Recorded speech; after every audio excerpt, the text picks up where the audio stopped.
Tahimik ang kagubatan ng gabing iyon. Tanging huni ng mga kuliglig at hampas ng hangin sa mga dahon ng kawayan ang maririnig.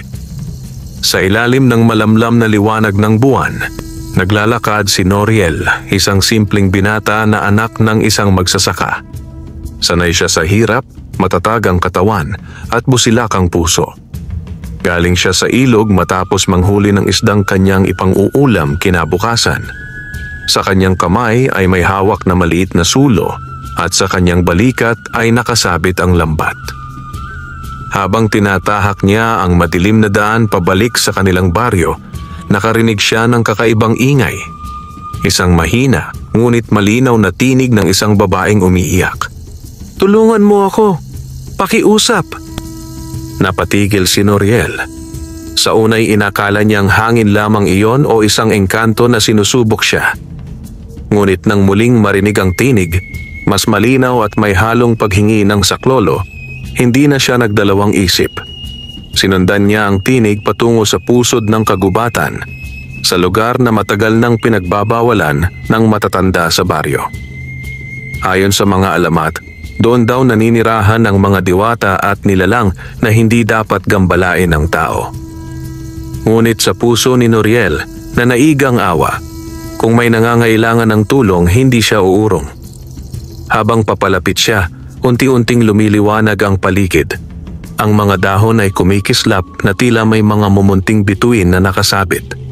At doon, sa gitna ng mga punong may gintong sinag, nakita niya ang isang babaeng sugatan, nakahandusay, duguan ng balikat, at nakasuot ng damit na tila hinabi mula sa liwanag ng buwan. Ang kanyang buhok ay mahaba at kumikislap na parang pilak, at ang kanyang balat ay kasimputi ng gatas, ngunit sa kanyang mga mata ay may halong sakit at pangamba. "Diyos ko!" bulalas ni Noriel. "Miss, ayos ka lang ba?" Tinakbo niya ang babae, inilapag ang kanyang lambat at sulo, at marahang itinayo ito. Ngunit nang madampian niya ang balat ng babae, isang kakaibang init at liwanag ang bumalot sa kanyang palad. Para bang may dumaloy na enerhiya sa kanyang katawan. Huwag kang lumapit," mahina ngunit malinaw na sabi ng babae. "Mapapahamak ka." "Hindi bali ako, basta matulungan lang kita. Ang sugat mo, duguan na," sagot ni Noriel habang inaalalayan ito. Habang tinitingnan niya ang sugat, napansin niyang hindi karaniwang dugo ang lumalabas. Kumikinang iyon na parang gintong alon. "Anong klasing dugo to?" tanong niya sa sarili. Tumingin sa kanya ang babae at marahan siyang ngumiti sa kabila ng sakit. "Ako si Princess, isang diwata mula sa kaharian ng hangin. Sinugatan ako ng mga nilalang na gustong kunin ang mutya ng kalinisan, ang pinagmumulan ng lakas naming mga diwata," napanganga si Noriel. "Diwata ka? Totoo pala kayo?" Tumango si Princess, humihingal. "Totoo kami, ngunit bihira kaming nagpapakita sa mga tao. Ngunit ikaw, binata, may kakaiba sa iyo. Ang iyong puso ay dalisay at ang iyong loob ay matatag. Ramdam ko iyon sa unang haplos mo." Hindi alam ni Noriel kung ano ang mararamdaman, takot ba o paghanga. Ngunit nakita niya sa mukha ng diwata ang tunay na pagdurusa. Kaya't agad niyang binuhat ito, dinala sa kanyang kubo sa gilid ng bukid. Sa kabila ng kanyang pagod, nagawa niyang gamutin ang sugat gamit ang mga halamang gamot na karaniwan niyang ginagamit sa mga sugat ng hayop at tao. Ngunit habang nililinis niya ang sugat, biglang lumiwanag ang paligid. Tila may mga alitaptap na nagliparan sa hangin at umikot sa katawan ni Princess. "Hindi ko kayang manatili rito ng matagal," mahina niyang sabi. "Kung ako'y matagpuan ng mga kaaway kong itim na alagad ni Dargon, mapapahamak ka rin." "Hindi ako matatakot," matigas na sabi ni Noriel. "Hanggat ako'y buhay, hindi ko hahayaang may masamang mangyari sa iyo." Napangiti ang diwata. Sa unang pagkakataon, nakaramdam siya ng kapanatagan. Isang mortal ang nag-alay ng kabayanihan para sa kanya. Walang kapalit, walang pagdududa. Ngunit sa kalayuan, sa anino ng kagubatan, may mga matang nagmamasid. 3 nilalang na balot sa itim na usok, may mga mata na pula at tinig na parang alingawngaw ng impyerno. Natagpuan na ng diwata ng hangin ng tagapangalaga, sabi ng isa sa kanila. Kung ganon, sagot ng isa pa, panahon nang ipaalam sa ating Panginoon, hindi na siya makakabalik sa kanyang kaharian ng buhay. Habang mahimbing na natutulog si Princess sa higaan ni Noriel, ang binata na may nagbabantay sa labas ng kubo, tangan ng kanyang itak. Sa kanyang dibdib ay may halong kaba at pagkamangha, sapagkat hindi niya alam na ang pagtulong niya ngayong gabi ay magiging simula ng laban sa pagitan ng liwanag at dilim, at siya mismo ang magiging tagapangalaga ng diwata. Pagsikat ng araw, nagising si Noriel sa huni ng mga ibon at sa mahinang pag-ungol mula sa loob ng kanyang kubo. Mabilis siyang pumasok at nakita niya si Princess, ang sugatang diwata na dahan-dahang bumabangon. Ang liwanag ng araw ay sumasalamin sa kanyang buhok at bagaman maputla pa rin siya, kapansin-pansin ang kakaibang ningning na unti-unting bumabalik sa kanyang katawan. Salamat sa iyong kabutihan, Noriel. Mahinang ngunit malambing niyang wika. Kung hindi dahil sa iyo, marahil ay wala na akong buhay ngayon. Ngumiti si Noriel, nagkamot ng batok. Wala yon.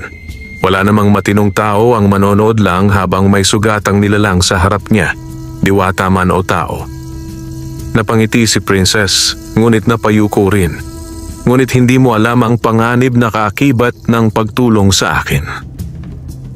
Ang mga itim na alagad ni Dargon, ang pinuno ng madidilim na nilalang sa ilalim ng lupa, ay hindi titigil hanggat hindi nila nakukuha ang aking mutya. At kung matunton nila ako rito, pati ikaw ay mapapahamak. Wala akong pakialam, mariing sagot ni Noriel. Hanggat nasa piling ko ka, ligtas ka. Di ako uurong sa kahit anong panganib. Napatitig si Princess sa kanya. Sa anyo ng isang mortal na walang kapangyarihan, ngunit may pusong mas matapang kaysa sa karamihan. Sa kanyang mga mata, nakita niya ang liwanag na matagal na niyang hinahanap, ang dalisay na tapang ng isang mortal. Sa sumunod na mga araw, nagpatuloy ang paggaling ni Princess. Tinuturuan siya ni Noriel ng mga gawain sa bukid, ang pagtatanim, pagdidilig, at pagtitibag ng kahoy. Sa tuwing gumagalaw siya, nagiiwan ng kakaibang bango ang paligid, amoy ng mga bulaklak na hindi lumalago sa daigdig ng tao. Isang gabi, habang nakaupo silang dalawa sa ilalim ng punong mangga, nagsalita si Princess.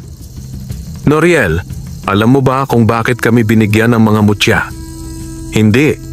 Ano bang layunin ng mga yon? Tanong ni Noriel.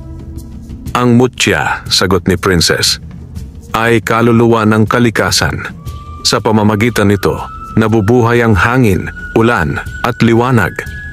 Ang mutya ko, mutya ng kalinisan, ang nagpapanatili ng balanse sa pagitan ng hangin at liwanag. Kung makuha ito ni Dargon, magdidilim ang langit at malulunod sa galit ang mga ulap. Tahimik si Noriel. Ramdam niya ang bigat ng kanyang narinig. Kung ganon, sabi niya, hindi lang ikaw ang kailangan kong tulungan. Lahat tayo. Tumango ang diwata. Kaya kailangan kong bumalik sa aking kaharian sa lalong madaling panahon. Ngunit wala akong sapat na lakas upang makatawid sa portal ng hangin. Tanging ang isang mortal na may pusong busilak ang makapagpapaaktibo nito. Tumingin siya kay Noriel. Malambing, ngunit may bahid ng pag-asa. Ikaw lang ang makakatulong sa akin, Noriel. Kinagabihan, habang mahimbing ang tulog ng diwata, lumabas si Noriel upang mag-igib ng tubig sa balon. Ngunit nang ibalik niya ang timba, bigla niyang naramdaman ang malamig na simoy ng hangin. Paglingon niya, may 3 aninong nakatayo sa gitna ng dilim. Ang kanilang mga mata ay nagliliyab na pula at ang hangin ay nagiging mabigat. "Nasaan ang diwata?" tanong ng isa. Ang tinig ay parang yelo na nagagasgas sa bato. "Wala akong kilalang diwata," sagot ni Noriel, sabay hawak sa kanyang itak. Ngunit bago pa siya makagalaw, sumugod ang isa sa mga nilalang. Matangkad, balot sa itim na ulap. Mabilis ang kilos ni Noriel at sa isang hampas ng itak ay natamaan niya ito. Ngunit sa halip na dugo, usok lamang ang lumabas. "Walang saysay ang sandata mong mortal," ngisi ng nilalang. "Ngunit huwag kang mag-alala, pagkukunin namin siya, iiwan naming buo ang katawan mo para magsilbing paalala sa iba." Biglang bumukas ang pinto ng kubo. Lumabas si Princess, may hawak na gintong liwanag sa kanyang palad. "Lumayas kayo mga anak ng kadiliman, wala kayong puwang sa mundong ito." Umalingaw-ngaw ang tinig niya at ang gintong liwanag ay sumabog na parang hangin na may apoy. Napaatras ang mga nilalang, sumigaw sa sakit habang natutunaw sa liwanag ng diwata. Ngunit bago sila tuluyang maglaho, isa sa kanila ang nagsabi, "Hindi ka makakatakas, diwata ng hangin. Nakita ka na namin. Sa susunod, kasama na namin ang ating Panginoon." At sila'y naglaho, naiwan ang katahimikan. Pagod at nanginginig, napaluhod si Princess. Agad siyang sinalo ni Noriel. "Hindi ko na kayang ulitin ito," mahina niyang sabi. "Sa susunod, baka ako naman ang mapahamak." "Hindi kita hahayaang mag-isa," tugon ni Noriel. "Hawak pa rin ang diwata. Kung saan ka man pupunta, sasama ako." Napatingin si Princess sa kanya, sa mortal na handang itaya ang buhay para sa kanya. At sa sandaling iyon, isang gintong liwanag ang bumalot sa kanilang dalawa. Sa noo ni Noriel, unti-unting lumitaw ang tatsulok na marka ng hangin, tanda ng basbas ng diwata. "Simula ngayon, ikaw na ang aking tagapangalaga," bulong ni Princess. "At ikaw na rin ang magiging susi ng ating kaligtasan." Madaling araw pa lamang ngunit hindi makatulog si Noriel. Kahit nakahiga siya sa banig sa tabi ng natutulog na diwata princess, ang isipan niya ay puno ng mga tanong. Ano ang ibig sabihin ng markang lumitaw sa kanyang noo kagabi? Bakit parang may kakaibang lakas na dumadaloy sa kanyang katawan mula nang lumitaw iyon? At higit sa lahat, bakit parang naririnig niya ngayon ang bawat bulong ng hangin? Lumabas siya ng kubo. Ang paligid ay payapa, ang mga dahon ay dahan-dahang kumikilos parang sumasayaw sa umagang simoy. Ngunit sa kanyang pandinig, may mga salitang mahina ngunit malinaw. "Noriel, tagapangalaga." Ang hangin ay may dala na babala. Napatingin siya sa paligid, nanginginig. "Sino ka?" Sigaw niya ngunit walang sagot. Tanging ihip ng hangin ang tumugon na tila lumalabas mula sa mga punong kahoy. Sa gitna ng kawalan, unti-unting nagdilim ang paningin ni Noriel. Napayuko siya at bago pa man siya makabangon, bumagsak siya sa lupa, nananaginip. Sa panaginip, nakatayo siya sa tuktok ng isang bundok na tila yari sa mga ulap. Sa ilalim niya, makikita ang walang katapusang karagatan ng hangin, mga ulap na umiikot, mga kidlat na dumaraan, at mga gintong sinag na kumikislap. Mula sa kalayuan, may lumapit na figura, isang babae na nakasuot ng korona ng liwanag. Ang kanyang buhok ay tila alon ng hangin at sa kanyang mga mata ay may dalang karunungan ng daan-daang taon. "Noriel," wika ng babae, ang tinig ay parang awit na may himig ng hangin. "Ako si Reyna Amihan, pinuno ng mga diwata ng hangin. Ako ang ina ni Princess." Napaluhod si Noriel sa harap ng Reyna. "Mahal na diwata, ako po'y walang alam sa inyong mundo. Hindi ko alam kung karapat-dapat akong humarap sa inyo." Ngumiti si Amihan. "Ang kababaang loob mo ang dahilan kung bakit ikaw ang napili. Hindi aksidente ang pagkikita ninyo ng aking anak. Ang hangin ay hindi nagdadala ng pagkakataon, ito ay nagdadala ng tadhana. Ngunit bakit po ako? Isa lang akong binatang magsasaka, tugon ni Noriel. Hindi ka basta mortal, sagot ni Amihan. Ang dugo ng mga tagapangalaga ng kalikasan ay dumadaloy sa iyo. Noong unang panahon, may 7 mortal na pinili ng kalikasan upang maging tagapangalaga ng mga mutya.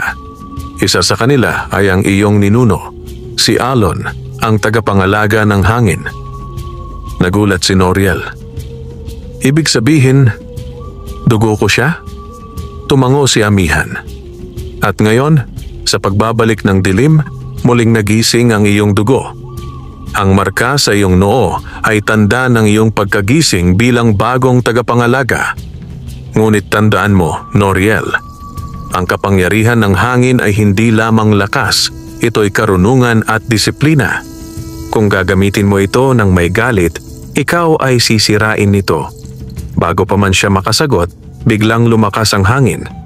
Mula sa ibaba ng bundok, may sumingasing na usok na kulay itim at mula roon, lumitaw ang isang higanting anino na may pulang mga mata. Reyna Amihan, sigaw ng nilalang. Hindi mo maitatago sa amin ang iyong anak. Ang mutya ay amin. Dargon, wika ng Reyna, matatag. Hindi mo kailanman makukuha ang liwanag ng hangin. Itinaas ni Amihan ang kamay at tumindig ang mga alon ng ulap na parang pader. Pinigilan ang pag-akyat ng dilim. Ngunit sa lakas ng sagupaan, napahagis si Noriel sa ere at bago siya bumagsak, narinig niya ang tinig ng Reyna. Gisingin mo ang iyong kapangyarihan, Noriel. Hanapin ang bato ng alon, ang sagradong tanda ng iyong lahi. Nagising si Noriel na pawis na pawis. Umaga na pala at si Princess ay nakatingin sa kanya, may halong kaba at pagtataka. Nanaginip ka, hindi ba? Tanong ni Princess. Narinig ko ang iyong mga ungol habang natutulog ka. Binabanggit mo ang pangalan ng aking ina. Tumango si Noriel. Nakipag-usap siya sa akin sa panaginip. Sinabi niyang ako raw ang bagong tagapangalaga at kailangan ko raw hanapin ang bato ng alon. Nanlaki ang mga mata ni Princess. Kung totoo yan, malapit na ang pagbabalik ng kapangyarihan ng mga tagapangalaga. Ngunit nangangahulugan din iyon na alam na ni Dargon ang tungkol sa iyo. Hindi ka na basta mortal, Noriel. Isa ka ng bantay ng hangin. Hindi alam ni Noriel kung matatakot ba siya o matutuwa. Ang bigat ng kapalaran ay tila nakapatong sa kanyang balikat. Ngunit nang tignan niya si Princess, ang diwata na dati sugatan, ngayon muling may sigla. Naramdaman niyang handa siyang harapin ang anumang panganib. Kung ganon, sabi ni Noriel, saan natin makikita ang bato ng alon? Tumingin si Princess sa hilaga. Nasa gitna ito ng bulubundukin ng mga ulap, ang dating dambana ng mga tagapangalaga. Ngunit bago tayo makarating doon, kailangan nating tawirin ang gubat ng mga bulong kung saan naninirahan ang mga espiritong tagapagbantay ng hangin. Hindi sila madaling kumbinsihin. Ngumiti si Noriel, mahigpit ang hawak sa kanyang itak. Kung iyon ang kailangan para maprotektahan ka at ang mundo, gagawin ko. Ngumiti si Princess, ngunit sa likod ng kanyang ngiti ay may halong pag-aalala, sapagkat alam niyang ang gubat ng mga bulong ay hindi basta kagubatan. Ito'y isang lugar kung saan sinusubok ang kalinisan ng puso ng bawat papasok. At sa araw na iyon, nagsimula ang paglalakbay ng isang mortal at isang diwata, isang binatang magsasaka na may pusong bayani, at isang diwata ng hangin na may dalang mutya ng liwanag. Sa kanilang bawat hakbang, dumadaloy ang kapangyarihan ng tadhana at sa di kalayuan, nakamasid si Dargon sa pamamagitan ng kanyang kristal. Noriel, bulong ng madilim na pinuno habang kumikislap ang kanyang pulang mata. Kung ikaw nga ang bagong tagapangalaga, ikaw ang una kong wawasakin. 3 araw na ang lumipas mula nang magsimula ang paglalakbay ni Noriel at Diwata Princess patungong bulubundukin ng mga ulap. Sa bawat hakbang nila, tila mas lumalalim ang koneksyon ng kanilang mga espiritu. Isang mortal at isang diwata, pinag-isa ng tadhana't panata ng kalikasan. Subalit bago nila marating ang bundok, kailangan muna nilang tawirin ang lugar na binansagang gubat ng mga bulong, isang mahiwagang kagubatan na pinamumugaran ng mga espiritu ng hangin. Mga nilalang na hindi nakikita ng karaniwang mata, ngunit nararamdaman sa bawat ihip ng simoy.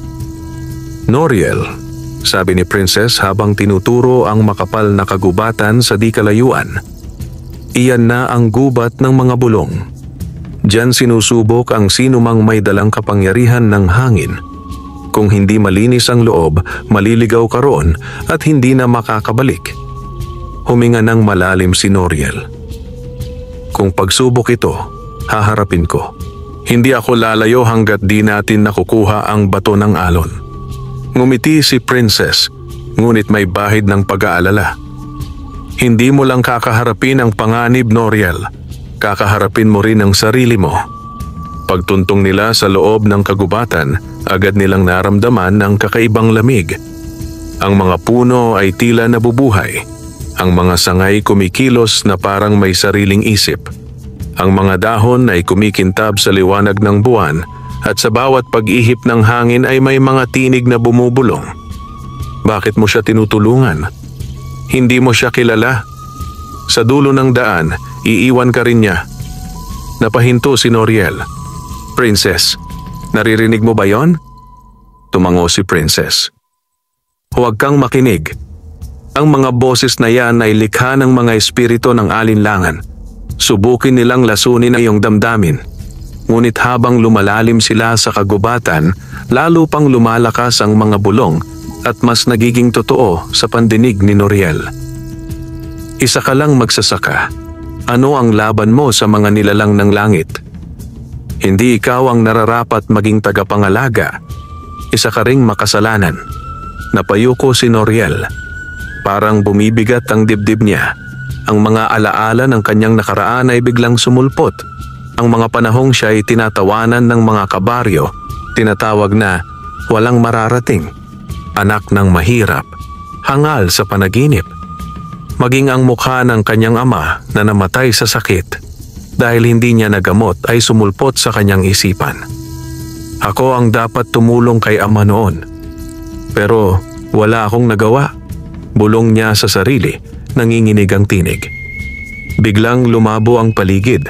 Ang hangin ay naging usok at mula sa anino ay lumitaw ang anyo ng kanyang ama, matanda, marungis at malungkot ang mga mata. Anak, bakit mo ako pinabayaan noon?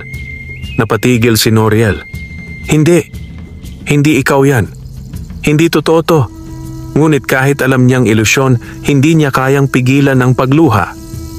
Sa gilid niya, nakikita ni Princess ang lahat. Ang mga aninong bumabalot kay Noriel, ang kanyang pagkabigla at pagdududa. Mabilis siyang lumapit at hinawakan ang kamay ng binata. Noriel, makinig ka sa akin. Ang hangin ay sinusubok ka, hindi upang sirain, kundi upang makita ang katotohanan sa puso mo.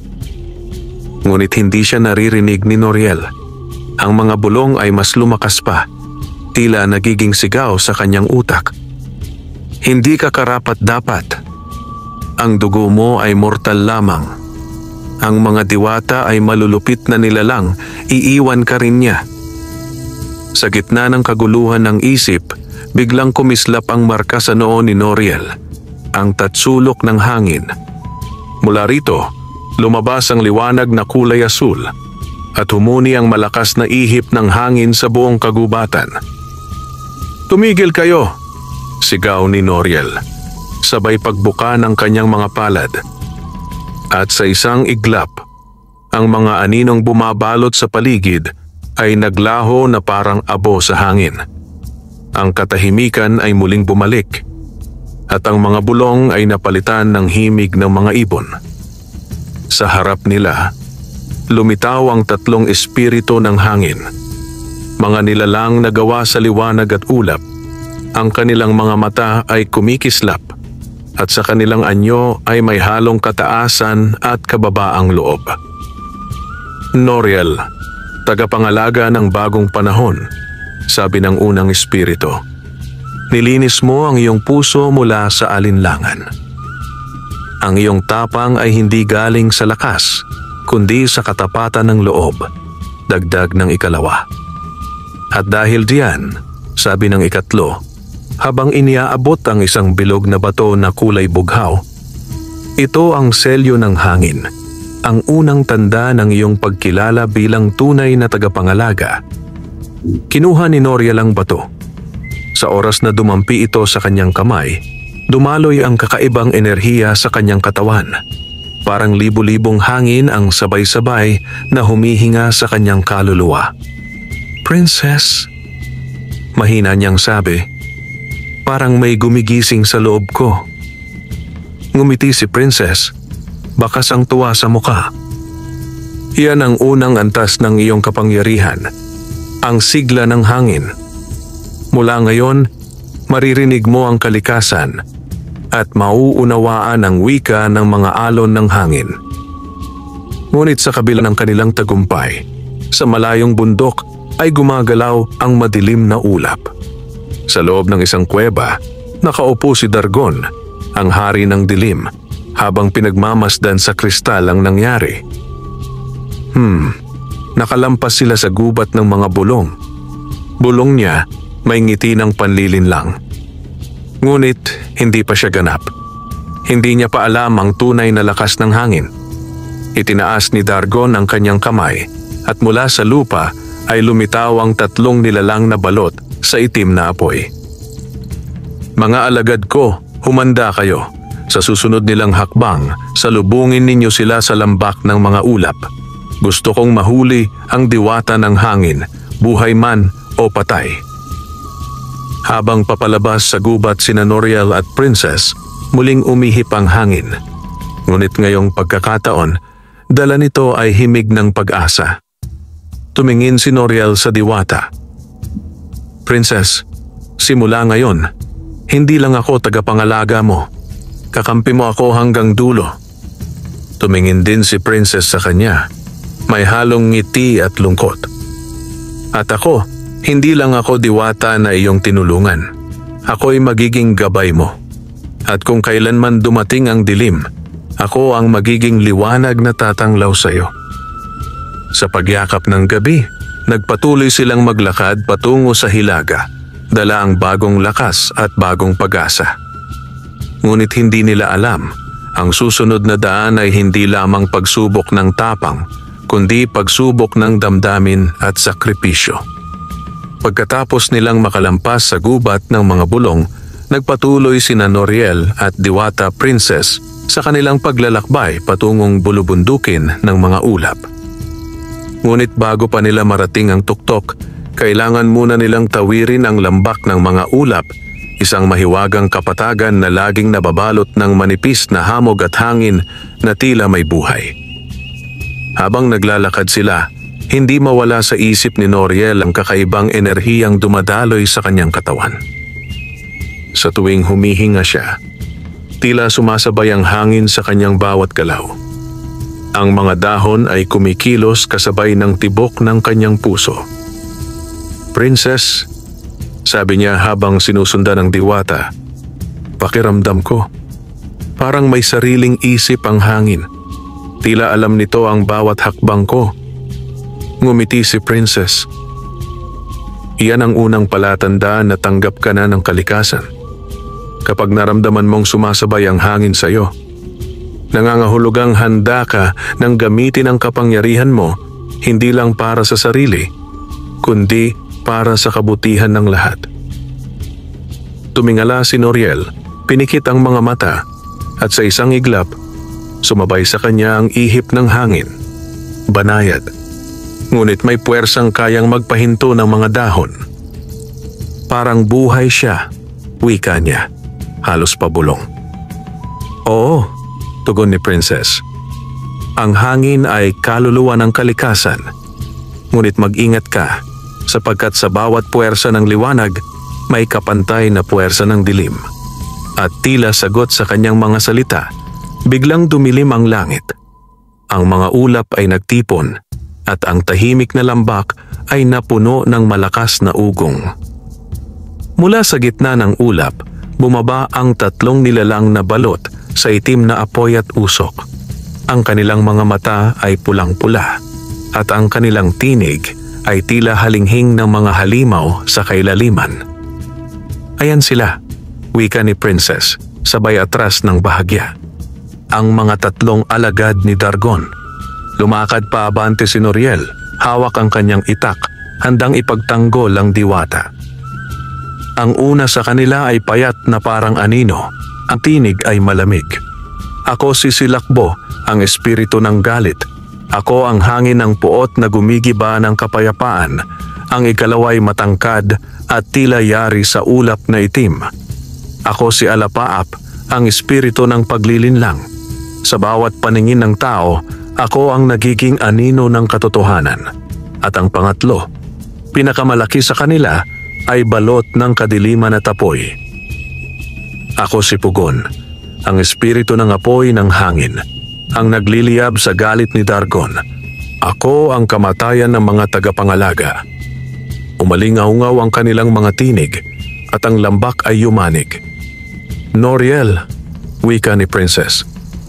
Ito na ang unang pagsubok ng iyong lakas. Ngunit tandaan mo, hindi mo sila matatalo sa dahas. Tanging ang kalinisan ng iyong loob ang magbibigay sa iyo ng kapangyarihan. Sumugod si Silakbo, dala ang alon ng galit. Sa bawat hampas ng kanyang mga kamay, may hangin na parang kidlat na bumabagsak. Umiwas si Noriel, ngunit tinamaan siya ng isa sa mga hampas at napaluhod.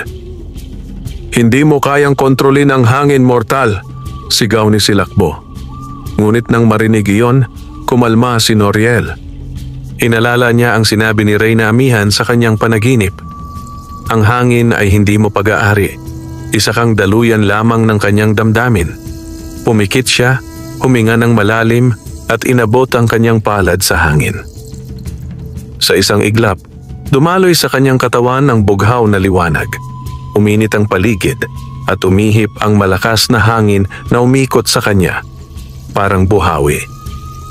Ngayon, sabi ni Noriel, subukan mo akong pabagsakin. Sa isang hampas ng kanyang kamay, lumipad si Silakbo at naglaho sa ulap na parang abo. Ngunit bago pa siya makapahinga, lumapit si Alapaap. Ang paligid ay biglang nagbago. Ang langit ay naging dilim at sa harap ni Noriel ay biglang lumitaw ang imahe ni Princess. Umiiyak. Noriel, tulungan mo ako. Napaatras siya. Princess, anong nangyayari sa'yo? Ngunit sa isang kisap mata, naging halimaw ang anyo ng diwata. Ang mga matay itim at ang tinig ay malupit. Niloko ka lang namin, mortal. Ang mga diwata ay walang puso. Hindi totoo yan. Sigaw ni Noriel, ngunit bumigat ang kanyang dibdib. Sa likod niya, narinig niya ang tunay na boses ni Princess. Noriel, huwag kang maniwala. Isa yan sa mga ilusyon ni Alapaap. Pinikit ni Noriel ang kanyang mga mata, pinakinggan ang tibok ng kanyang puso at hinanap ang tunay na hangin. Sa kanyang paligid, naramdaman niyang may isang simoy na malamig ngunit payapa, ang hangin ng katotohanan. Binuka niya ang kanyang mga mata. Hindi mo ako malilinlang. Inihampas niya ang kanyang kamay sa hangin at sa isang iglap, ang ilusyon ni Alapaap ay naglaho. Ang espiritu ay napasigaw habang tinatangay ng malakas na puwersa ng bughaw na liwanag. Ngunit si Pugon, ang pinakamalakas, ay humakbang. Mula sa kanyang katawan ay lumabas ang apoy na itim at pula at ang paligid ay nagliyab. Ikaw, mortal, ay maglalaho sa apoy ng galit ni Dargon. Sinugod niya si Noriel. Ang init ay halos tumunaw sa mga bato. Agad tumakbo si Princess at inabot ang kamay ni Noriel. Gamitin mo ang kapangyarihan ng selyo ng hangin. Huwag mong labanan ang apoy. Yakapin mo ito. Sumunod si Noriel. Pinagsama nila ang kanilang mga kamay at sa sandaling iyon, ang liwanag ng hangin at mutya ni Princess ay nagtagpo. Isang napakalakas na buhawi ang nabuo. Puti, bughaw at gintong liwanag na umikot sa buong lambak. Tinangay nito si Pugon at tinunaw sa alon ng liwanag. Sa isang iglap, bumalik ang katahimikan. Ang ulap ay muling luminaw at ang langit ay nagliwanag. Habang nakaupo si Noriel sa damuhan, hingal na hingal, lumapit si Princess at pinahid ang pawis sa kanyang noo. "Tagumpay ka, Noriel," sabi niya. "Napagtagumpayan mo ang unang labanan sa pagitan ng liwanag at dilim." Ngumiti si Noriel bagaman pagod. "Hindi ko nagawa iyon mag-isa. Kung wala ka, baka matalo na ako kanina." Ngumiti si Princess at itinapat ang kanyang kamay sa noo ni Noriel. Muling lumiwanag ang kanyang marka. "Ngayon, tuluyan ka ng tinanggap ng hangin. Mula ngayon, sa bawat panganib, maririnig mo ang tinig ng kalikasan na gagabay sa iyo." Sa di kalayuan, muling umihip ang hangin. Banayad, malamig, ngunit may dalang mensahe. "Noriel, ang daan mo ay mahaba pa, ngunit hindi ka nag-iisa." Nagkatitigan sila ni Princess. Sa kanilang mga mata, unti-unting nabubuo ang isang damdaming higit pa sa pagkakaibigan, isang pagtitiwala na maaaring maging pag-ibig. Ngunit sa ilalim ng tahimik na langit, sa malayong kuweba, muling nagising ang sigaw ni Dargon. "Hindi pa tapos ang lahat. Sa susunod, hindi lang mga alagad ang ipadadala ko. Ako mismo ang lalabas sa dilim." Matapos ang matagumpay na labanan sa lambak ng mga ulap, nagpatuloy sina Noriel at Diwata Princess patungo sa hilaga kung saan matatagpuan ang bulubundukin ng mga ulap, ang sinasabing tahanan ng bato ng alon, sagradong piraso ng kalikasan na tanging mga tagapangalaga ng hangin lamang ang maaaring humawak. Habang umaakyat sila, unti-unting nagbabago ang tanawin. Ang paligid ay napupuno ng ulap parang dagat at ang hangin ay tila may sariling musika. Sa bawat hakbang ni Noriel, naririnig niya ang mahinang tinig ng hangin na parang kumakanta. "Magtiwala ka sa iyong puso, sapagkat doon nakatago ang hangin ng buhay." Napatingin siya kay Princess na abala sa paglalakad sa unahan.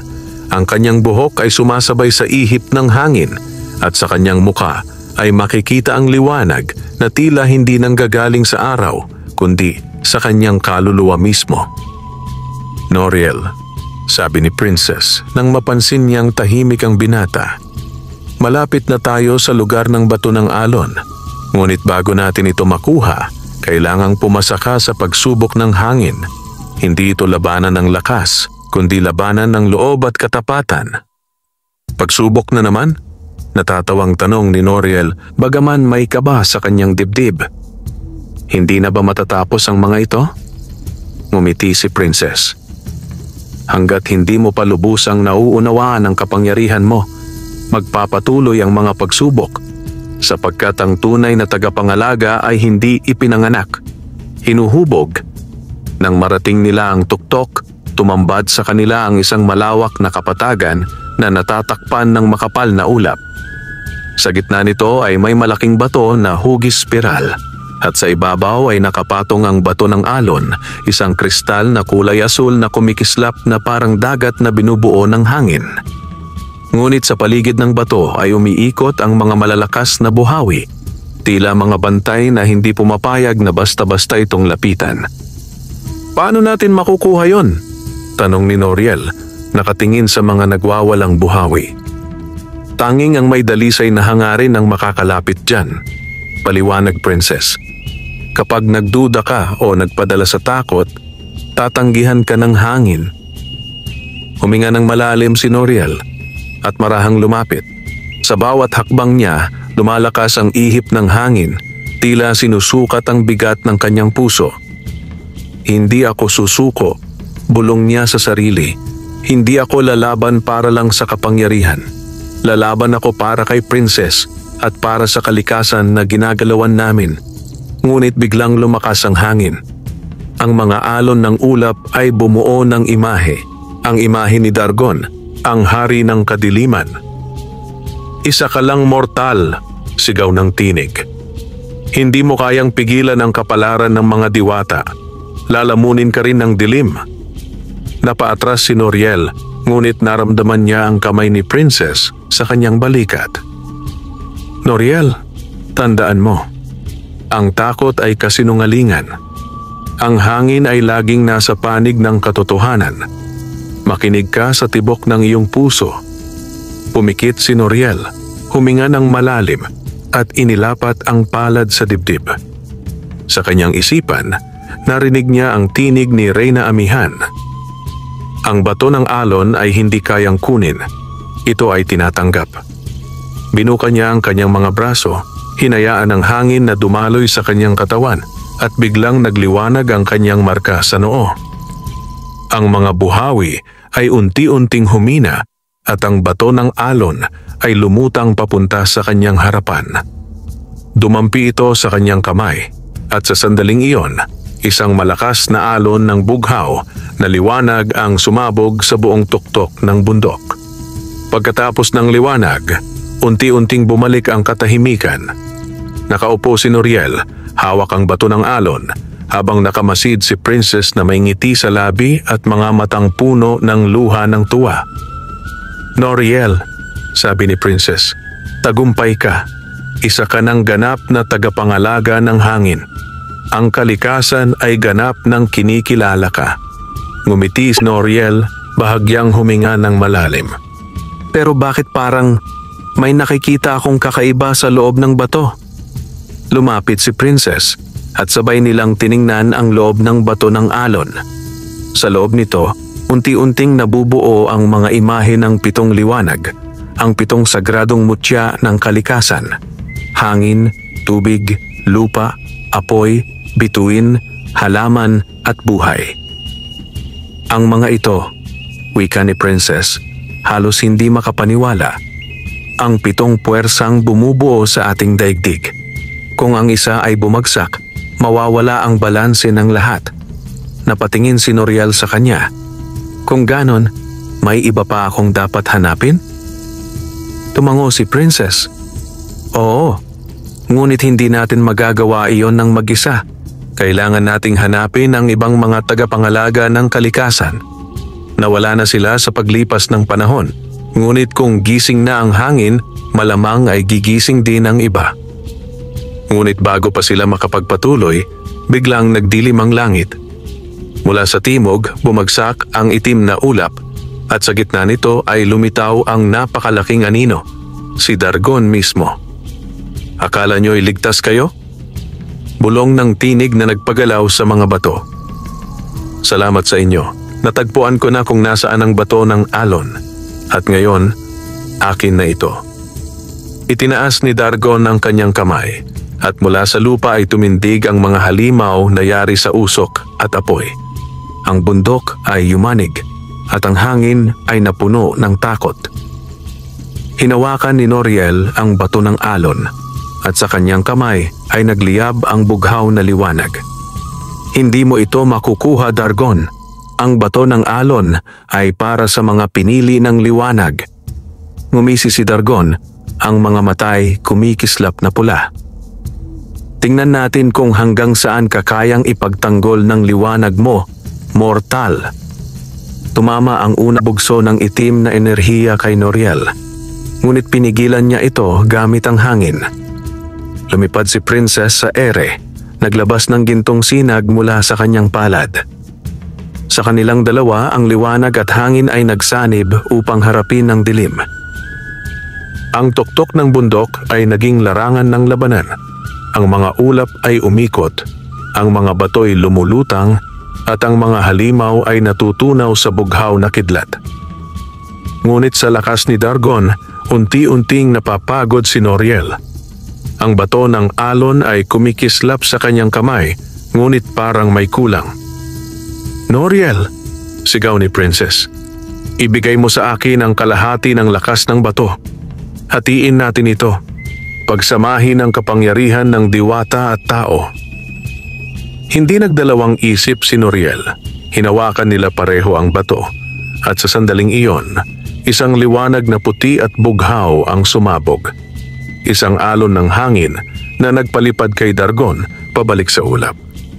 Hindi ito ang katapusan, mga hangal. Sigaw ng madilim na hari habang naglalaho sa usok. Sa muli nating pagkikita, wala nang liwanag na makapipigil sa akin. Pumagsak si Noriel sa lupa, pagod at nanginginig. Lumapit si Princess, pinatong ang kanyang kamay sa dibdib ng binata. Noriel, tapos na. Nakaligtas tayo, for now. Bumukas ang mga mata ni Noriel at ngumiti. Kung may susunod pa, handa akong harapin. Basta't kasama kita. Namula si Princess, ngunit hindi siya umalis sa tabi ng binata. Sa pagdaan ng panahon, baka hindi mo na kailanganin ang gabay ko, Noriel. Baka ikaw na ang magiging gabay ng mundo.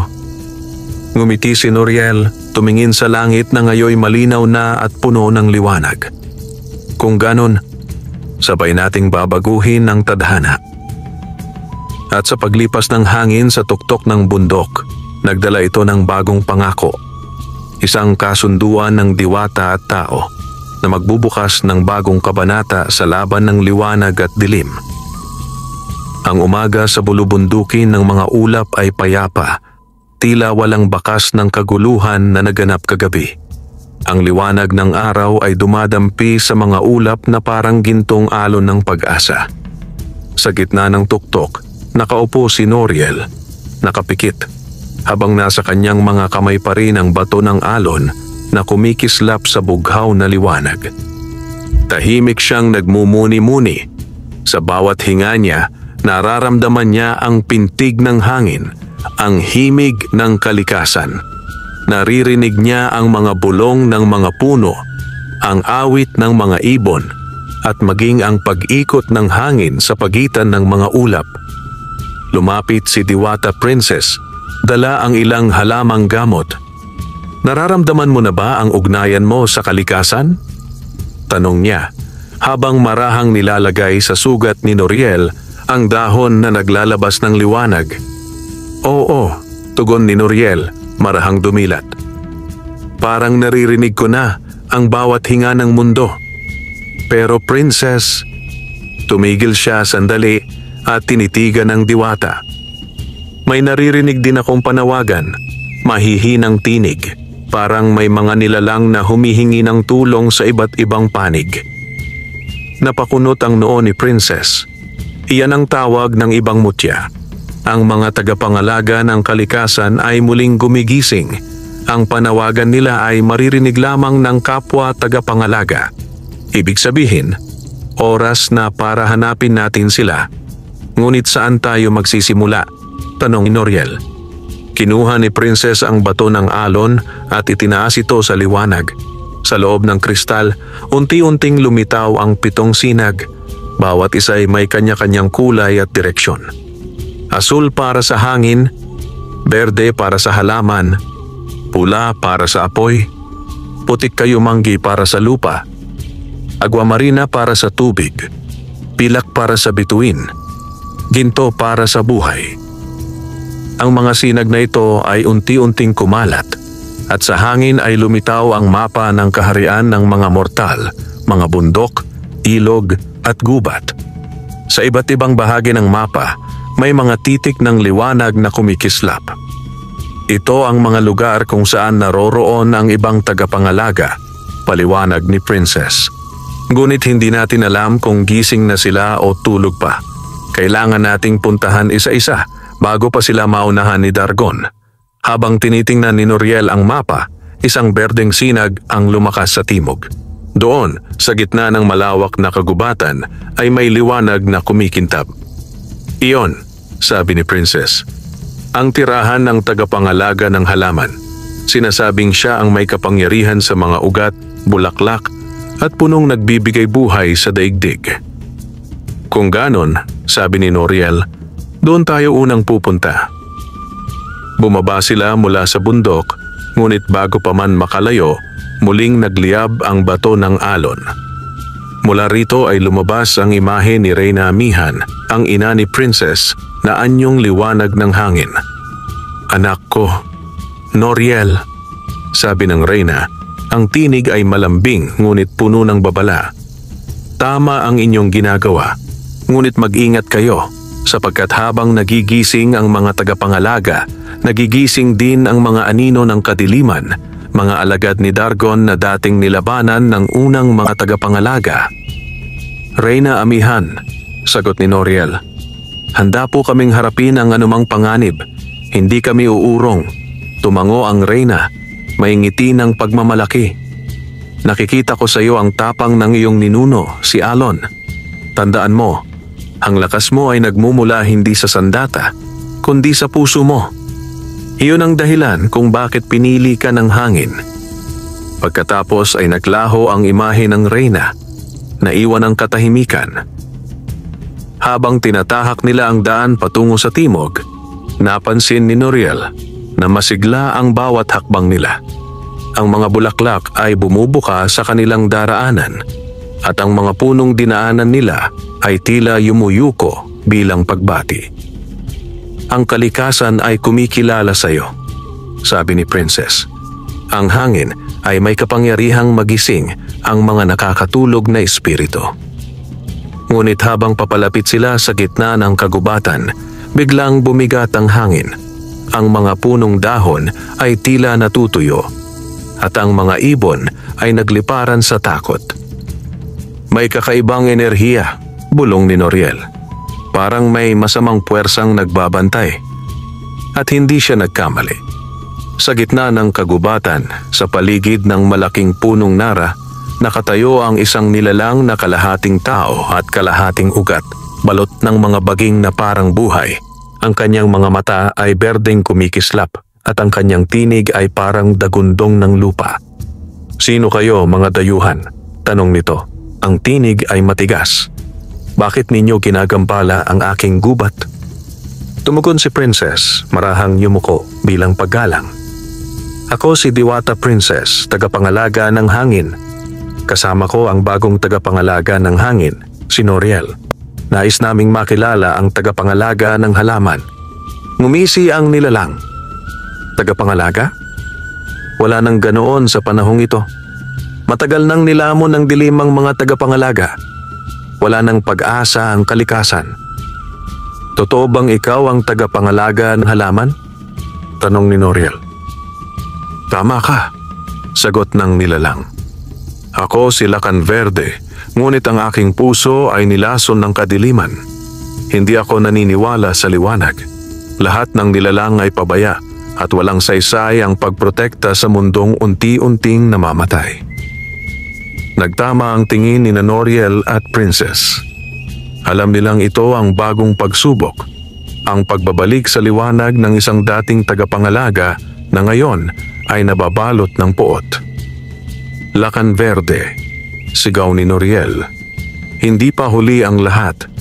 Ang kalikasan ay may kakayahang maghilom gaya ng mga sugat ng tao. Tulungan mo kaming ibalik ang balanse." Ngunit sa halip na pakinggan siya, itinaas ni Lakan Verde ang kanyang mga kamay. Mula sa lupa ay sumulpot ang mga baging na parang ahas, tinangkang balutin si Noriel. Tumalon si Noriel at humampas ng hangin gamit ang kanyang palad. Ang mga baging ay nataboy, ngunit muling bumalik. "Hindi mo ako matatalo, tagapangalaga ng hangin," sigaw ni Lakan Verde. "Ang kalikasan mismo ang kakampi ko." Ngunit ngumiti si Noriel. "Tama ka, pero hindi mo na siya kakampi dahil sinaktan mo siya." Itinaas niya ang bato ng alon at mula rito ay lumabas ang bughaw na liwanag na humaplos sa paligid. Ang mga tuyong dahon ay muling nagberde. Ang mga bulaklak ay bumuka at ang mga ibon ay muling bumalik sa sanga. Napasigaw si Lakan Verde. "Ano itong liwanag na ito?" Lumapit si Princess at hinawakan ang kanyang kamay. "Iyan ang liwanag ng kalinisan. Hindi ito sinisira. Binubuhay nito ang lahat. Unti-unting lumiwanag ang katawan ni Lacan Verde at ang itim na usok na bumabalot sa kanya ay naglaho.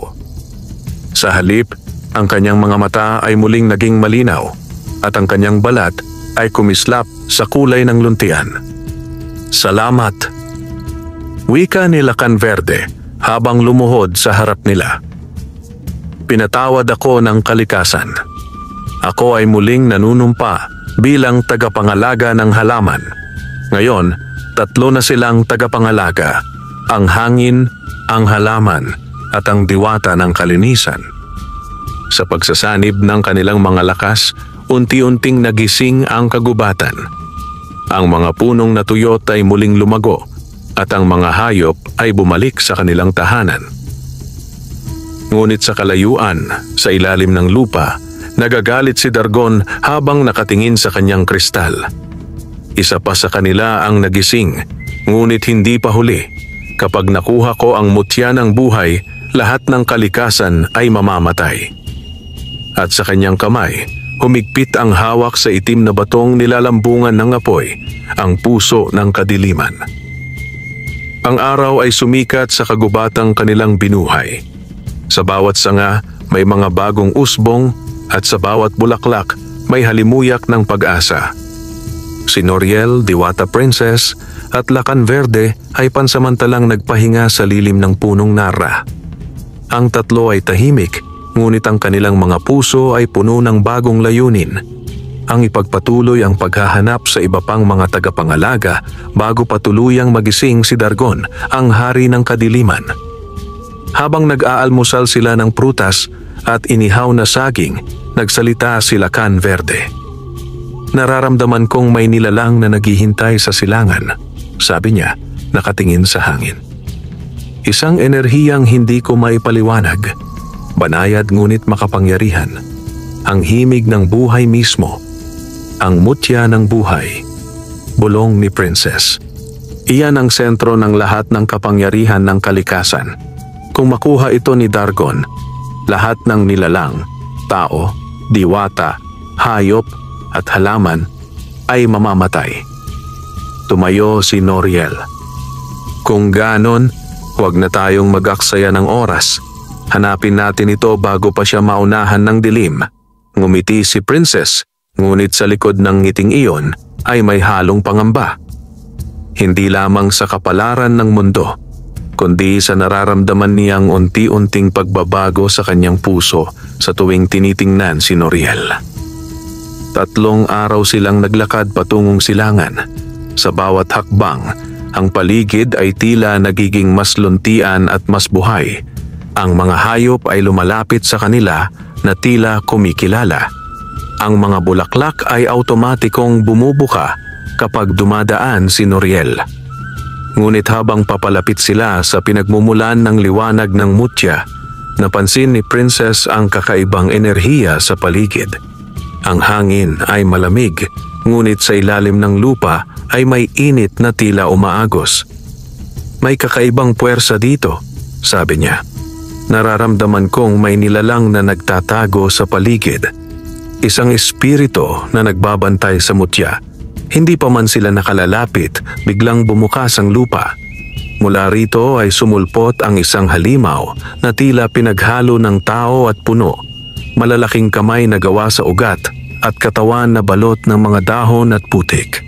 Ako si Ginoong Lunas, ang tagapagbantay ng mutya ng buhay," sigaw nito. "Sino kayong mga nangahas na lumapit?" Lumapit si Noriel. "Hindi kami kaaway.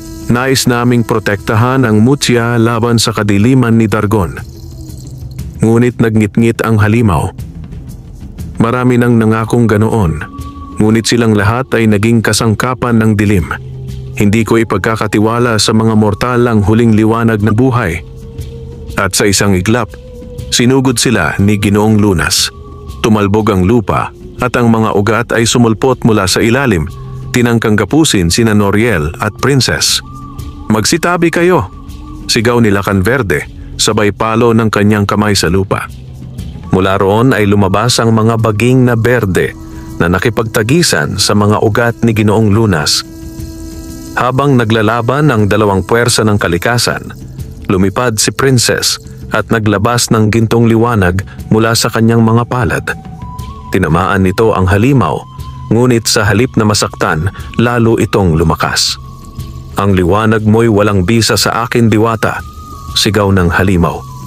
"Ang kapangyarihan ko ay galing sa mismong ugat ng buhay." "Kung ganon," wika ni Noriel, sabay taas ng bato ng alon. "Pagsamahin natin ang hangin at buhay." Kumidlat ang bughaw na liwanag sa kalangitan at sa isang hampas ng kanyang kamay, ipinadala ni Noriel ang malakas na bugso ng hangin. Ngunit sa halip na atakihin ang halimaw, ginamit niya ito upang linisin ang hangin sa paligid, inalis ang usok at kadilimang bumabalot kay Ginoong Lunas. Sa liwanag na iyon, unti-unting nagbago ang anyo ng halimaw. Ang dating galit nitong mga mata ay naging payapa. "Anong ginawa mo?" tanong ni Lunas, tila nagulat. "Hindi ko nilabanan ang iyong galit," sagot ni Noriel. "Nilinis ko lamang ang hangin na iyong hinihinga. Ang dilim na bumabalot sa puso mo ay gawa ni Dargon." Lumuhod si Ginoong Lunas, at mula sa kanyang dibdib ay lumabas ang mutya ng buhay, isang kristal na kulay ginto na kumikislap sa bawat tibok. "Ngayon ko lang muling naramdaman ang tunay na hinga ng kalikasan," sabi niya. "Tanggapin ninyo ito, mga anak ng liwanag. Kayo ang itinakda." Kinuha ni Princess ang mutya ng buhay, ngunit nang mahawakan niya ito, biglang nagliyab ang buong paligid ng gintong liwanag. Lahat ay napapikit sa tindi ng sinag. Pagmulat ni Noriel, nakita niya si Princess, nakalutang sa hangin. Ang kanyang buhok ay kumikislap sa gintong liwanag. Sa kanyang likod ay unti-unting nabubuo ang mga pakpak ng hangin, parang mga sinag ng araw na pinagsama sa bughaw na ulap. "Princess!" sigaw ni Noriel, tumakbo palapit. "Anong nangyayari sa'yo?" Ngumiti si Princess, ngunit ang kanyang mga mata ay may halong luha. "Ang mutya ng buhay, ito ang tunay na pinagmulan ng aming lahi. Ang dugo ng mga diwata ay konektado rito. Kapag hawak ko ito, bumabalik ang aking kapangyarihang matagal nang natutulog." Ngunit bigla siyang napahawak sa dibdib. Ngunit may kapalit ito. Bawat paggamit ng mutya ng buhay ay nagbabayad ng lakas ng isang diwata. "Hindi!" sigaw ni Noriel, hinawakan ang kanyang kamay. "Hindi ko hahayaan na mawala ka." Ngumiti si Princess at marahang hinaplos ang pisngi ng binata. "Noriel, mula noong una mo akong tinulungan sa kagubatan, alam kong kakaiba ka. Ang iyong kabutihan, ang tapang mo, ang puso mong handang magsakripisyo. Iyan ang dahilan kung bakit ako nagmamahal." Nanlaki ang mga mata ni Noriel. "Anong sinabi mo?" Tumingin si Princess sa kanya, may ngiti ng katapatan. "Mahal kita, Noriel, at kung ito man ang magiging kapalit ng kaligtasan ng mundo, tanggap ko." Ngunit bago pa siya makalayo, niyakap siya ni Noriel ng mahigpit. "Hindi mo kailangang magsakripisyo mag-isa. Kung magbabayad tayo sabay." At sa sandaling iyon, hinawakan nila pareho ang mutya ng buhay. Ang kanilang mga kamay ay nagliwanag, at ang gintong enerhiya ay bumalot sa kanilang dalawa. Sa halip na kunin ang lakas ni Princess, pinagsama ng mutya ang kanilang mga kaluluwa. Mula sa langit, isang tinig ang narinig, ang tinig ni Reyna Amihan. "Ang pag-ibig ay pinakamataas na anyo ng liwanag. Sa pagsasanib ng puso ninyo, ipinanganak ang bagong puwersa, ang mutya ng puso." Sa gitna ng gintong liwanag, nagbago ang lahat. Ang paligid ay naging maaliwalas, ang mga bulaklak ay sumabog sa kulay, at ang kalangitan ay nagkaroon ng bahaghari. Ang mutya ng buhay at mutya ng puso ay sabay na kumislap, at sa sandaling iyon, muling nabuhay ang koneksyon ng lahat ng kalikasan. Lumapit sila kan Verde at Ginoong Lunas nakangiti. "Ang balanse ng mundo ay unti-unti nang bumabalik," sabi ni Verde. "Ngunit alam nating hindi pa tapos ang laban. Si Dargon ay magbabalik." Tumingin si Noriel sa malayo. hawak ang kamay ni Princess. Oo, ngunit ngayon, hindi na tayo tatlo lang. Ang liwanag ng pag-ibig at buhay ay gising na. At kapag nagsama-sama ang lahat ng tagapangalaga, walang dilim na kayang lumamon sa atin. Sa malayo, ang mga ulap ay kumikilos. Sa kailaliman ng lupa, nagngangalit si Dargon habang pinagmamasdan ng gintong liwanag na kumalat sa kalangitan. Pag-ibig? Bulong niya, may halakhak ng panguuyam. Kung iyan ang sandata ninyo, dudurugin ko ito hanggang sa maging abo. Tahimik ang buong kagubatan ng luntian. Sa unang pagkakataon matapos ang mga siglo ng kadiliman, nagningning muli ang mutya ng buhay at mutya ng puso, pinagsamang liwanag ng pag-ibig at kalikasan. Ang mga ulap ay may bahid ng gintong sinag at ang hangin ay puno ng awitin ng mga ibon at kalikasan. Ngunit sa kabila ng katahimikang iyon, ramdam ni Noriel, Diwata Princess, Lakan Verde at Ginoong Lunas ang nalalapit na panganib, ang pagbabalik ng kadiliman ni Dargon. Habang nakaupo sila sa isang bilog na bato sa gitna ng gubat, itinuro ni Princess ang mutya ng buhay na ngayon ay nakalutang sa ere, dahan-dahang umiikot at kumikislap. Ang kapangyarihan ng mutya ay muling gising, sabi niya. Ngunit sa tuwing ito ay nagliliwanag, mas lalo ring napupukaw ang mga nilalang ng dilim. Malapit ng kumilos si Dargon. Tumingin si Noriel sa mga kasamahan. Kung ganoon, kailangan nating ihanda ang ating mga sarili. Hindi na sapat ang pagtatanggol. Oras na para tayong umatake. Tumango si Lakan Verde. Tama ka, ngunit kailangan nating ipunin ang lahat ng tagapangalaga. Hindi tayo mananalo kung iilan lang tayo. Ang balanse ng kalikasan ay hindi mabubuo kung wala ang iba. Hinawakan ni Princess ang mutya ng puso. Ang gintong liwanag nito ay kumalat sa hangin, dumaloy sa lupa, sa tubig at sa mga bituin. Ang bawat direksyon ay umingay ng bulong at mula sa hangin ay narinig nila ang tinig ng kalikasan. Mga anak ng liwanag, magtipon kayo. Ang huling digmaan ay paparating. Ang oras ng liwanag ay muling sisikat o tuluyang mawawala. Sa sandaling iyon, ang kalangitan ay nabahiran ng mga kulay, berde, bughaw, pula at pilak. Bawat kulay ay sumisimbolo sa natutulog pang mga tagapangalaga. Apoy na matatagpuan sa timog kanluran. Tubig na nasa mga kuweba ng karagatan. Bituin na nagtatago sa mga tuktok ng ulap. At lupa na natutulog sa ilalim ng mga bundok ng silangan. Lahat sila ay kailangang gisingin, sabi ni Ginoong Lunas. Ngunit kailangan natin ng oras. Hindi madali ang paglalakbay sa mga puwersang iyon. Wala tayong oras, sagot ni Noriel, matatag ang tinig. Kailangang maghanda ngayon. Kung si Dargon ay nagtitipon ng hukbo, dapat ay may lakas din tayong panlaban. Sa mga sumunod na araw, nagtulong-tulong sila sa paghahanda. Si Lakan Verde ay tinawag ang lahat ng nilalang ng gubat, mga duwende, diwata ng bulaklak, at mga espiritu ng halaman upang magtanim ng mga punong magiging panangga laban sa apoy ng kadiliman.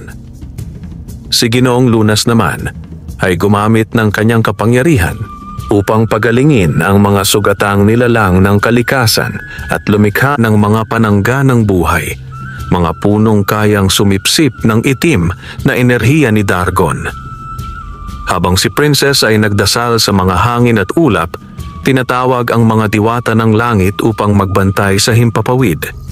At si Noriel, sa tulong ng bato ng alon, ay nagsanay ng kanyang kapangyarihan. Pinag-isa niya ang bugso ng hangin sa kanyang mga galaw hanggang sa kaya na niyang lumikha ng mga sandatang gawa sa hangin mismo, mga sibat at kalasag na kasing tigas ng bakal, ngunit magaan tulad ng ulap. Ngunit sa bawat araw ng paghahanda, isang pag-aalinlangan ang bumabalot kay Princess. Isang gabi, Habang natutulog ang iba, mag-isa siyang nakaupo sa ilalim ng buwan. Ang mutya ng puso ay nakalutang sa kanyang harapan at sa liwanag nito ay nakikita niya ang mga alaala ng kanyang ina, si Reyna Amihan, na nag-alay ng buhay upang pigilan si Dargon noon. "Mahal kong ina," bulong ni Princess. "Paano kung mangyari rin sa akin ang nangyari sa'yo? Paano kung kailangan kong isakripisyo ang sarili ko para mailigtas ang lahat?" Mula sa likod, narinig niya ang tinig ni Noriel. "Hindi ko hahayaang mangyari yon." Nagulat siya at napalingon. Naroon si Noriel, tahimik ngunit seryoso ang muka. "Narinig ko ang sinabi mo," dagdag niya. "Kung may kailangang magsakripisyo, ako iyon. Hindi ikaw," umiling si Princess, may luha sa mga mata. "Noriel, hindi mo naiintindihan. Ang mutya ng puso ay nag-ugat sa ating pinagsamang kaluluwa. Kapag ginamit ko ito sa huling laban, maaari kang mawala o ako ang mawawala. Isa lang sa atin ang maaaring manatili." Natahimik si Noriel. Hindi niya alam ang isasagot. Ngunit pagkatapos ng ilang sandali, ngumiti siya ng marahan. "Kung ganon, ipaglaban natin ito hanggang sa dulo. Pero isang bagay lang ang dapat mong tandaan, Princess. Kung sakaling may mawala sa atin, ang pag-ibig natin ay mananatili sa hangin. Hindi iyon kailanman mamamatay." Tumulo ang luha ni Princess, ngunit sa kanyang puso ay naramdaman niya ang kapayapaan. "Kung ganon," sabi niya, "sabay nating haharapin ang dilim hanggang wakas."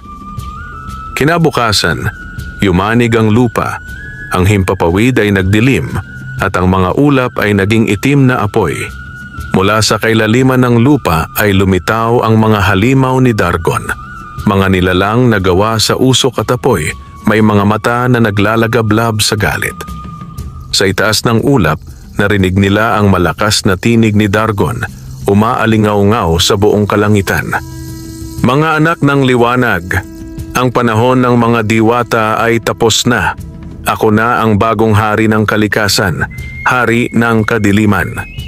Lumabas sa ulap si Dargon. May suot na balabal na yari sa usok at ang kanyang kamay ay hawak ang puso ng kadiliman, isang batong itim na kumikislap ng apoy na pula. Sa bawat hakbang niya, natutuyo ang damo at ang mga ibon ay nahuhulog sa lupa. Humakbang si Noriel kasama sina Princess, Verde at Lunas. "Hindi mo makukuha ang kalikasan," sigaw ng binata. "Ang hangin ay hindi alipin ng kadiliman." Ngumisi si Dargon. "At ikaw, tagapangalaga ng hangin, ikaw ang unang mawawala." Isang malakas na pagsabog ang sumunod. Ang hangin at apoy ay nagsalpukan at ang himpapawid ay umilaw sa bughaw at pula. Sila Canverde at Ginoong Lunas ay lumaban sa mga nilalang ng dilim, habang si Noriel at Princess ay hinarap mismo si Dargon. Ang kanilang lakas ay nagbanggaan. Liwanag laban sa dilim, pag-ibig laban sa pot. Sa bawat hampas ni Dargon, bumubuo siya ng kidlat na itim. Ngunit tinatapatan ito ni Noriel ng hangin na nagiging kalasag. Si Princess naman ay lumulutang sa hangin, nagpapadala ng gintong sinag mula sa mutya ng buhay, pinapawi ang usok ng kadiliman. Ngunit sa kabila ng kanilang tapang, alam nilang hindi pa iyon ang huling laban. "Noriel!" sigaw ni Princess habang tinatamaan ng enerhiya ang paligid. "Hindi pa tayo handa. Kailangan muna nating gisingin ang iba." "Alam ko," sagot ni Noriel habang pinipigilan ang isa pang bugso ng kadiliman. "Pero kung di natin siya mapigilan ngayon, baka hindi na tayo magkaoras." Biglang umalingaw-ngaw ang tinig ni Dargon. "Hindi nyo na maaabot ang inyong mga kakampi sapagkat ngayong gabi, luluhod sa akin ang lahat ng nilalang." Itinaas ni Dargon ang kanyang kamay at mula sa kalangitan ay bumaba ang libu-libong halimaw, mga nilalang ng usok, abo at apoy. Ang mundo ay muling natakpan ng dilim. Ngunit sa gitna ng kaguluhan, sumigaw si Princess. Hangin ng liwanag, halaman ng buhay, lupa ng katatagan, pakinggan ninyo kami. Ang oras ng pagkakaisa ay dumating. At sa di kalayuan, mula sa apat na direksyon ng mundo, may mga sinag na tumugon. Ang mga natutulog na tagapangalaga ay gumigising. Sa gitna ng madilim na himpapawid, unti-unting nagliwanag ang bughaw, berde at gintong liwanag. Narinig ni Noriel ang mga tinig sa hangin, malalakas, matatag at puno ng pag-asa. "Dargon!" sigaw ni Noriel habang nakatindig sa gitna ng unos. "Ito ang huling araw ng iyong dilim. Sa pagsikat ng bagong araw, ang kalikasan mismo ang huhusga sa iyo." Ngumiti si Princess, hawak ang kamay ni Noriel. "Ang ating mga puso ay isa na. Ang liwanag ay hindi kailanman matatalo." At sa likod nila lumitaw ang mga bagong anyo, ang tagapangalaga ng tubig, apoy, lupa at bituin, handa nang sumali sa digmaan. Ang langit ay kumulog, ang lupa ay yumanig, at ang hangin ay umihip na parang himig ng tadhana. Ang buong kalangitan ay nabalot ng dilim, ang lupa ay yumanig, ang mga ulap ay nagsanib, at ang mga bituin ay nagkubli sa takot. Sa gitna ng kaguluhan, ang tinig ni Dargon, hari ng kadiliman, ay umalingaw-ngaw sa apat na direksyon ng mundo. "Ang panahon ng liwanag ay tapos na. Ako ang bagong may-ari ng kalikasan. Ang lahat ng nilalang ay luluhod sa harap ko." Ngunit sa ilalim ng maitim na langit, nakatindig si Noriel, ang tagapangalaga ng hangin. Hawak ang bato ng alon na kumikislap sa bughaw na liwanag. Sa kanyang tabi ay nakalutang si Diwata Princess, bitbit ang mutya ng puso na pinagsamang kapangyarihan ng pag-ibig at buhay. Sa paligid nila ay nakahanay sina Lakan Verde, tagapangalaga ng halaman, Ginoong Lunas, tagapangalaga ng buhay, at ang bagong dumating na mga tagapangalaga, apoy, tubig, lupa at bituin, mga nilalang na ginising ng panawagan ng kalikasan. Ang mundo ay humihinga, naghahanda sa huling laban ng liwanag laban sa dilim. Sumugod ang mga hukbo ni Dargon, libo-libong nilalang na gawa sa usok, abo at apoy. Ang lupa ay bumuka at nilamon ang mga puno. Ang dagat ay umalsa na tila may galit na di mapigilan. Ngunit sa isang sigaw ni Noriel, umihip ang malakas na hangin na nagkalas ng dilim, at mula sa langit ay bumaba ang mga diwata ng ulap, mga espiritu ng hangin na handang lumaban. "Mga tagapangalaga," sigaw ni Noriel, "ngayon natin ipagtatanggol ang ating mundo para sa kalikasan, para sa liwanag at para sa lahat ng nilalang." Tumugon si tagapangalaga ng apoy, isang lalaking may mata na kumikislap na parang baga. Ang apoy ay sa wakas ay maglilinis ng kadiliman. Sinundan siya ng tagapangalaga ng tubig, isang babaeng may buhok na parang alon. Ang daloy ng dagat ay hindi titigil hanggat may buhay, may pag-asa. At sabay-sabay nilang nilusob ang hukbo ni Dargon. Sa gitna ng labanan, nagliyab ang buong langit. Ang mga kidlat ay sumabog, ang apoy at tubig ay nagtagpo, at ang lupa ay umangat sa bawat hampas ng mga halimaw.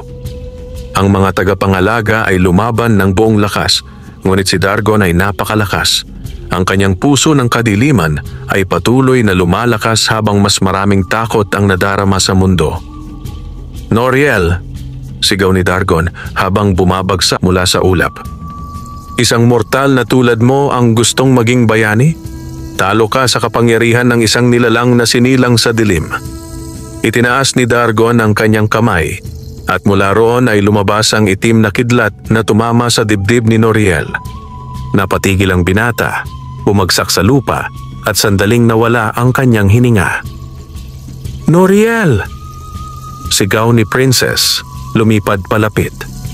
Lumuhod siya at inilapat ang kanyang palad sa dibdib ng binata. Mula sa kanyang kamay ay lumabas ang gintong liwanag ng mutya ng puso, at unti-unting bumalik ang tibok ng puso ni Noriel. Pagmulat ng binata, tumulo ang luha sa mga mata ni Princess. "Huwag mo akong iiwan. Hindi ko kayang mawala ka." Ngumiti si Noriel, hinawakan ang kamay ng diwata. "Hindi ako mawawala. hanggat naririto ka. Tumindig siya, muling hinawakan ang bato ng alon at ang kanyang noo ay nagliwanag sa bughaw na marka ng hangin. Sa kanyang paligid ay umikot ang buhawi ng liwanag. "Dargon!" sigaw niya. "Hindi ako bayani. Isa lang akong tao, pero ako'y anak ng kalikasan. At ang kalikasan ay hindi kailanman susuko."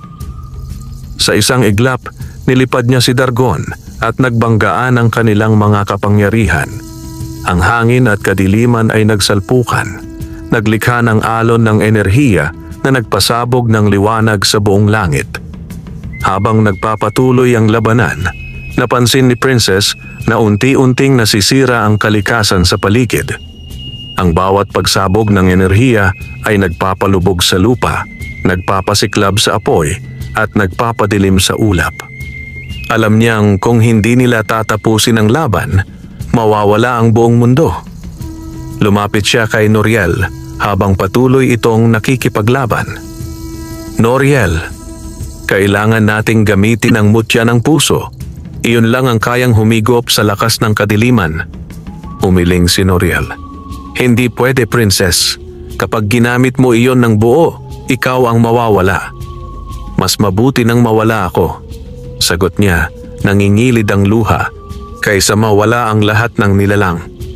Ngunit hinawakan siya ni Noriel ng mahigpit. "Kung ganoon, sabay natin itong gagamitin, walang iwanan." At sabay nilang hinawakan ang mutya ng puso. Ang gintong liwanag ay biglang sumiklab at mula rito ay lumabas ang tunog na parang awitin ng hangin at kalikasan. Ang lahat ng tagapangalaga ay napatingala. Sa liwanag na iyon, ang kanilang mga kapangyarihan ay nagtagpo. Hangin, tubig, apoy, lupa, halaman, bituin at buhay. Lahat ay naging iisang puwersa. "Dargon!" sabay na sigaw ni Noriel at Princess. Ito ang hatol ng kalikasan. Itinaas nila ang mutya ng puso at bato ng alon. Ang dalawang liwanag ay nagtagpo at isang malawak na alon ng liwanag ang sumabog sa buong kalangitan. Tinangay nito ang lahat ng dilim, natunaw ang mga halimaw at ang katawan ni Dargon ay nagsimulang gumuho.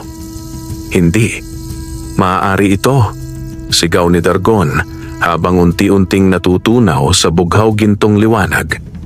"Ang kadiliman ay hindi kailanman mawawala." Ngunit sa huling sandali, sumagot si Noriel. "Ang kadiliman ay umiiral lang kung may pusong walang pag-asa. At ngayon, ang buong mundo ay naniniwala muli sa liwanag." Sa isang matinding pagsabog, tuluyang naglaho si Dargon. Ang kalangitan ay luminaw, ang hangin ay naging banayad, at ang araw ay muling sumikat. Pagkatapos ng labanan, ang mga tagapangalaga ay nagtipon sa gitna ng lambak. Ang kalikasan ay bumalik sa dati. Ang mga bulaklak ay nagbukadkad, ang mga hayop ay nagbalikan, at ang mga bundok ay muling naging berde. Ngunit sa gitna ng kapayapaan, napansin nila Canverde na nakaluhod si Noriel. Hawak ang mutya ng puso. Si Princess ay nakahandusay sa kanyang bisig, payapa ngunit hindi na humihinga. "Princess," bulong ni Noriel, nanginginig ang tinig. "Tapos na ang digmaan. Pwede ka nang magpahinga." Ngumiti si Princess kahit mahina. "Ang kalikasan ay ligtas na. At hanggat may hangin, may buhay. Nariyan ako, Noriel." Itinaas niya ang kamay at hinaplos ang pisngi ng binata. "Mahal kita. Salamat sa pagtupad sa tadhana." At sa huling sandali, nagliwanag ang katawan ni Princess. Ang kanyang diwa ay naging alon ng hangin, kumalat sa buong kalikasan, at sa bawat ihip ng simoy ay maririnig ang kanyang tinig, banayad, marikit, at puno ng pag-ibig. "Noriel, ako ang hangin na magbabantay sa iyo." Napaluha si Noriel, ngunit hindi galit ang laman ng kanyang puso, kundi kapayapaan. Alam niyang hindi siya nag-iisa. Ilang buwan ang lumipas at ang mundo ay muling umusbong. Ang mga tagapangalaga ay nagbantay sa 4 na direksyon at si Noriel ay nanatili sa bundok ng mga ulap, nagtatag ng dambana para kay Princess, ang diwata ng kalinisan at hangin na siyang ginawang haligi ng bagong panahon ng kapayapaan. Tuwing umaga, kapag umiihip ang hangin, maririnig ng mga tao ang mahinang tinig ng diwata. Mag-ingat sa kalikasan sapagkat dito nakatago ang inyong buhay. At si Noriel, tuwing tinitingnan ng langit ay ngumiti sapagkat sa bawat simoy nararamdaman niya ang yakap ng minahal niyang diwata. Sa paglipas ng mga taon, naging alamat si Noriel. Ipinasa niya ang kanyang karunungan sa mga bagong tagapangalaga at ang kanyang pangalan ay inukit sa mga bato ng hangin bilang ang mortal na naging hangin ng pag-asa. Ang mundo ay muling umunlad at sa bawat ihip ng simoy ay dala ang aral ng kanilang kwento. Ang tunay na lakas ay hindi sa kapangyarihan o mahika, kundi sa pag-ibig na handang magsakripisyo para sa lahat. At sa dulo ng hangin, maririnig pa rin ang kanilang magkasabay na tinig, si Noriel at Princess, na bumubulong sa bawat nilalang. Hanggat may pag-ibig, may liwanag, wakas